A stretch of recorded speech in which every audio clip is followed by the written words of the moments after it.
Kembali ke pasal 2 ayat 1, tuliskanlah kepada utusan jemaat di Efesus. Beginilah firman dia yang memegang 7 bintang itu di tangan kanannya, yang berjalan di tengah ketujuh kaki dian emas itu. Istilah beginilah firman dia, beginilah firman adalah dalam bahasa Yunani adalah tade lege. Yang darinya ini menjelaskan bahwa dia adalah yang memegang 7 bintang itu di tangan kanannya. 7 bintang menurut pasal 1 ayat 20 adalah 7 utusan. Pendapat saya 7 utusan itu adalah gembala sidang. 7 gembala sidang dari 7 jemaat itu. Dia memegang mereka di tangannya, melindungi dan menghargai mereka. Ini diambil dari pasal 1, juga diambil dari pasal 1, dia berjalan di tengah-tengah ketujuh kaki dian emas itu.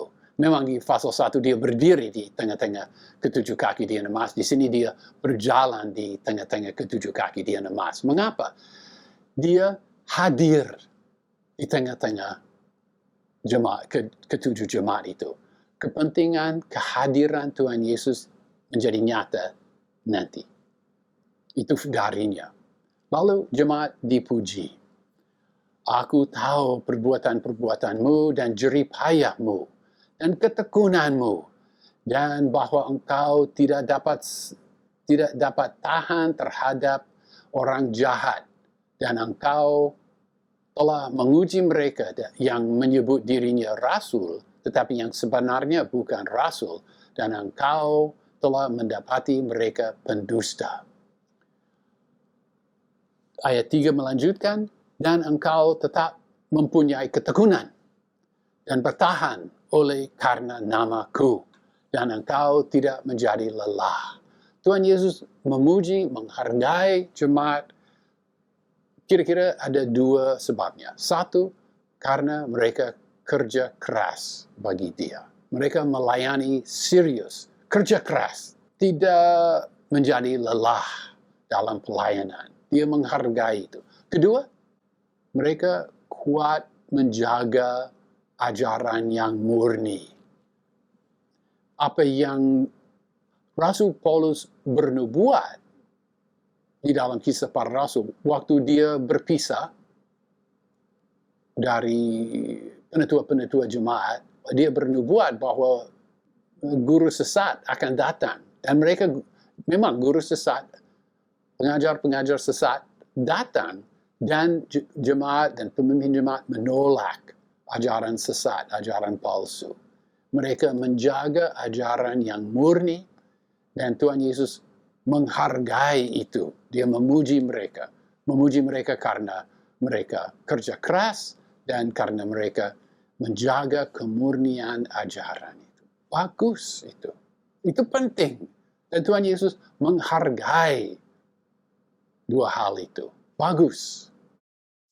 Tetapi, ayat 4, namun aku mempunyai ini melawan engkau, bahwa kasihmu yang semula telah kau tinggalkan. Kasihmu yang semula telah kau tinggalkan. Saudara mengingat Lukas pasal 10 mulai ayat 38 sampai 42, Marta mengeluh karena Maria tidak menolong dia dalam segala urusan pesta itu. Marta mengeluh, Maria hanya duduk di situ. Tuhan menjawab, Marta, Marta, engkau khawatir dan menyusahkan diri dengan banyak perkara, tetapi hanya satu saja yang perlu.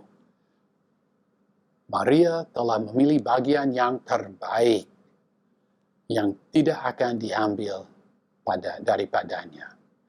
Jemaat Efesus, mereka mulai dengan baik, tetapi keadaan rohani mereka merosot, mereka menjadi tidak seperti Maria, tetapi seperti Marta. Dan Tuhan Yesus menegur mereka, kasihmu yang semula telah kau tinggalkan.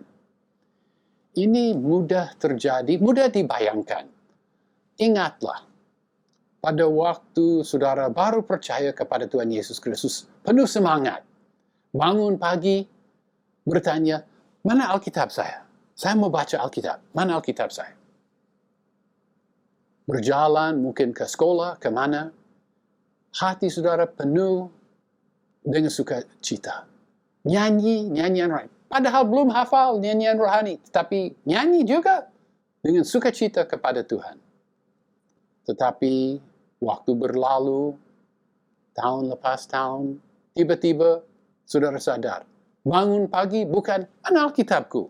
Tetapi bangun pagi, mana kacamataku?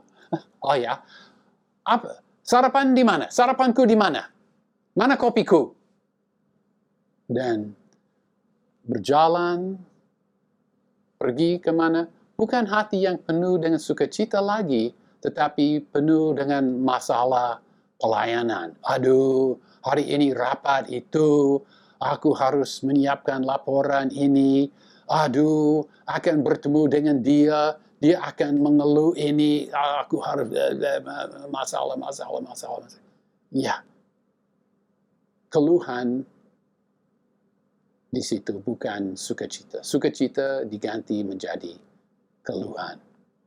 Kita menjadi seperti Marta. Kerja keras, melayani, kerja keras tanpa kasih. Apa kasih pada Tuhan atau kasih pada manusia? Ya, kasih pada Tuhan. Tetapi menurut 1 Yohanes, sulit dipisahkan kasih pada Tuhan dan kasih pada saudara. Itu teguran. Kasihmu yang semula telah kau tinggalkan. Jika ada teguran, ada perintah. Sebab ayat 5. Sebab itu ingatlah dari mana engkau telah jatuh. Memang dulu mereka baik. Dulu keadaan rohani mereka layak dipuji. Tapi mereka jatuh. Ingatlah dari mana engkau telah jatuh. Dan bertobatlah dan lakukanlah perbuatan-perbuatan yang semula. Itu perintah.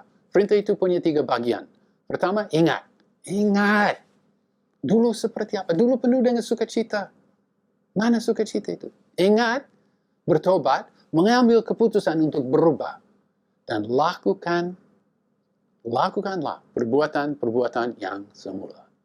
Itulah obat yang dari dokter Tuhan Yesus. Dokter Yesus memberi obat ini pada setiap kita yang sudah meninggalkan kasih yang semula.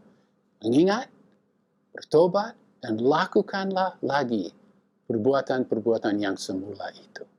Itu perintah bagi jemaat di Efesus yang sudah meninggalkan kasih yang semula.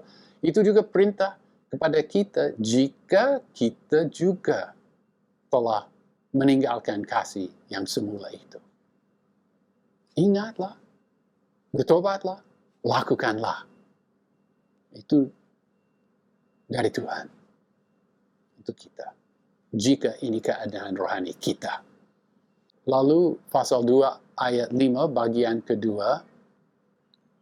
Tetapi jika tidak. Nah, kata tetapi jika tidak cukup jelas. Cukup jelas arti dari tetapi jika tidak. Tuhan memberi perintah. Jika kamu tidak melakukan perintah ini, akibatnya ini. Ada akibat.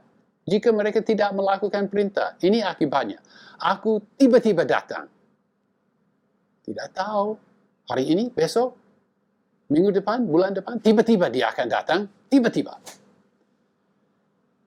Tiba-tiba datang kepadamu dan aku akan memindahkan kaki dianmu dari tempatnya jika engkau tidak bertobat. Nah, apa itu memindahkan kaki dianmu dari tempatnya? Ya, kita sudah tahu dari pasal 1 ayat 20 bahwa kaki dian itu mengkiaskan jemaat. Jemaat akan dipindahkan dari tempatnya. Sekarang Efesus punya gereja. Tiba-tiba nanti Efesus sudah tidak punya gereja lagi. Ini memang terjadi. Pergi ke Eropa Eropa Barat, zaman ini, sekarang ini boleh kita pergi ke Eropa Barat, apa yang kita lihat? Gedung gereja yang mewah, sangat besar, sangat indah dengan kaca jendela yang berwarna-warna, mosaik jendela itu bagus, mimbar tinggi dan bagus, semuanya bagus. Hari Minggu kita ke sana penuh dengan orang. Bukan penuh dengan jemaat yang menyembah Tuhan Yesus, penuh dengan turis yang lagi foto dari mimbar, foto jendela, foto dari segala sesuatu. Mungkin di pojok sana ada 10 orang lagi pemahaman Alkitab. Orang lanjut usia. Datang tahun depan hanya 5 orang. Tahun depan 2 tahun lagi hanya 2 orang.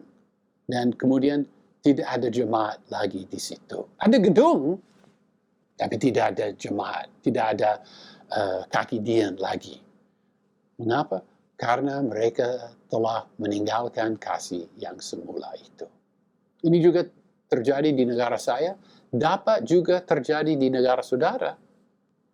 Jika ada gereja di mana jemaat meninggalkan kasih yang semula dan tidak kembali ke kasih itu. Ada kesempatan untuk kembali ke kasih itu.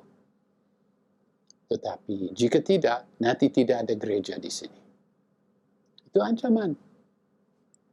Ayat 6, Tuhan agak berat menceritakan ini. Ayat 6 dia kembali memuji jemaat. Tetapi ini kamu punya. Bahwa engkau membenci perbuatan-perbuatan orang Nikolaus. Yang juga ku benci. Nah, siapa ini Nikolaus ini? Ya, ada beberapa dugaan. Kata Niko berarti aku menang, kata Laus berarti rakyat. Jadi mungkin Nikolaus ini berarti aku menang atas rakyat. Ya mungkin ada Nikolaus yang disebut di dalam Kisah Para Rasul. Mungkin ada Nikolaus yang lain, kita tidak tahu. Tidak ada kepastian. Tidak ada catatan sejarah yang menjelaskan, dan lebih lanjut, tidak ada penjelasan apa perbuatan mereka, apa ajaran mereka. Hanya kita tahu bahwa itu ajaran palsu yang ditolak oleh Tuhan, juga ditolak oleh jemaat Efesus. Kita tidak tahu bentuk apa ajaran sesat, ajaran palsu ini, tetapi jemaat menolak. Mari kita juga menolak segala macam ajaran palsu dihargai oleh Tuhan. Amatilah, Tuhan tidak berkata dia membenci orang Nikolaus, dia berkata dia membenci perbuatan-perbuatan orang Nikolaus.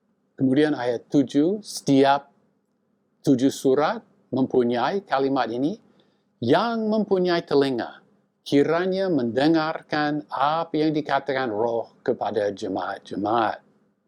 Jamak itu, jemaat-jemaat. Telinga. Saya mau menafsirkan seharafiah mungkin. Apakah ini telinga harafiah? Kita semua punya telinga. Saya kira tidak. Kamu mempunyai telinga? Berarti apakah hatimu terbuka untuk menerima firman ini? Harap hati kita terbuka untuk menerima firman ini. Ada orang yang hatinya tidak terbuka. Saya terlalu sibuk, tidak ada waktu memikirkan kasih yang semula. Saya sibuk, tidak ada waktu memikirkan Maria dan Marta. Saya terlalu sibuk. Bla bla bla bla. Orang yang bicara seperti itu atau berpikir seperti itu tidak punya telinga yang terbuka untuk mendengarkan apa yang dikatakan Roh kepada jemaat-jemaat. Nah, apa yang dikatakan Roh? Bagaimana mendengarkan apa yang dikatakan Roh kepada jemaat-jemaat? Ada yang berkata harus pergi ke tempat yang sunyi, sepi, dan tanpa Alkitab dan hanya berdoa, bicaralah kepadaku Roh Kudus. Ya, dalam konteks ini, saya rasa itu bukan yang dimaksudkan di sini. dalam konteks 7 surat, apa yang dikatakan Roh kepada jemaat-jemaat adalah 7 surat ini. Renungkanlah. Jika kamu punya hati yang terbuka, renungkanlah ketujuh surat ini yang dikatakan Roh kepada jemaat-jemaat. Dan saya rasa itu arti dari yang mempunyai telinga, kiranya mendengarkan apa yang dikatakan Roh kepada jemaat-jemaat. Dan sekali lagi, ini diulangi dalam setiap 7 surat. Kemudian unsur yang terakhir adalah janji. Janji. Kepada yang menang, akan kuberi kepadanya makan dari pohon kehidupan yang ada di taman Firdaus Allahku. Makan dari pohon kehidupan. Ini pohon kehidupan ini kita membaca di Kejadian, tetapi sesudah itu tidak ada. Ya, ada pohon kehidupan di, saya kira, Amsal, kitab Amsal, tapi tata bahasa berbeda. Kemudian ada pohon kehidupan ini. Pohon kehidupan ini juga muncul di akhir kitab. Dan kita akan membaca nanti di pasal 22 mengenai pohon kehidupan ini.